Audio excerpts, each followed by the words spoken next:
Yo guys, my name is Rama Rama Drama, Ramsey, Ramboy, Ram. I've heard it all, and welcome back to Thoughts with Rama.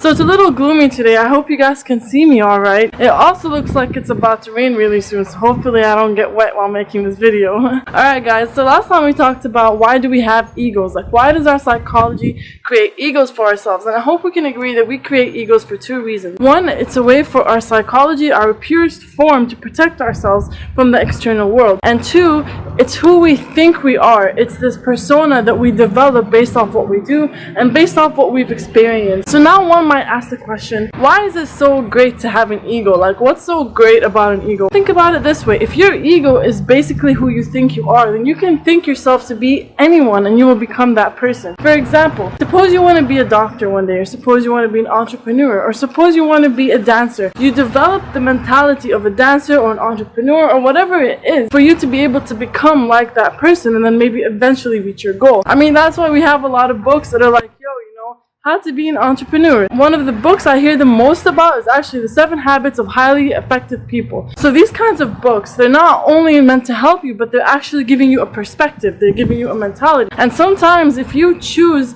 to think the way these books tell you to think, then you will reach your ultimate goal. Otherwise, why do we have these books? Why do people who have become successful create these books? To teach you how to think like that person, for you to eventually become like that person. So if you want to become an entrepreneur, you read a book about entrepreneurship, you think like an entrepreneur, and then you become an entrepreneur. And then this becoming of an entrepreneur is actually your ego. So basically, you can think of anyone that you want to be and anything that you want to do, and you can basically become that person. You can become anyone in this life as long as you think like that person that you want to become. If you want to make something of yourself, you have to think, what is it that I want to do, and how can I bring myself to think that way? And another reason why an ego is so great is, of course, who you think you are does not only apply to the thing that you do. It's not only a persona of work. It's not only an entrepreneur or a doctor.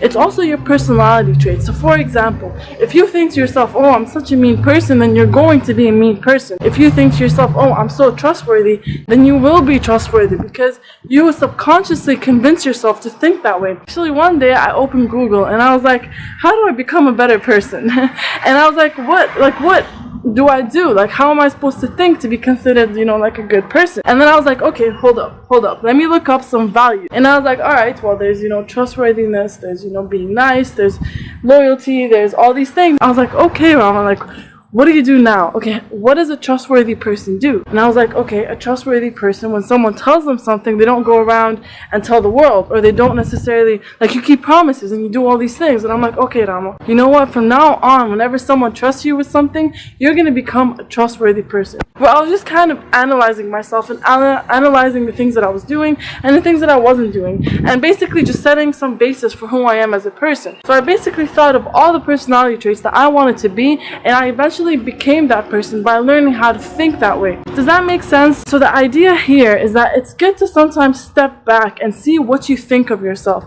And if you don't like what you think of yourself, it takes a few thoughts for you to change that way that you think of yourself. If you don't like who you think you are, if you don't like what you think of yourself, then it's never too late to change that person that you want to be. Whether or not it's going on Google and searching what some good values are, or reading some books to kind of, understand, like self-help books, or like, entrepreneurship books, or like, it could be anything, At the end of the day, you are in control of your life, and if you decide that you want to be a certain way, that is all on you. If you decide that you want to be a good person, that is all on you. If you decide you want to make something of yourself, that is all on you. But let me tell you a secret: there is no one stopping you in this world but yourself. And if you start to think better of yourself, then you can change your life for yourself. Alright, thank you guys for coming to watch. Please watch my next videos. I'm kind of going to help you reach that point, maybe, perhaps. I don't know. Maybe I'll just give you a few ideas to think about. Alright? Please like, subscribe, and share. Comment if you want to. Remember, I love you. Take care. Peace out. It's going to be some mad things, yo.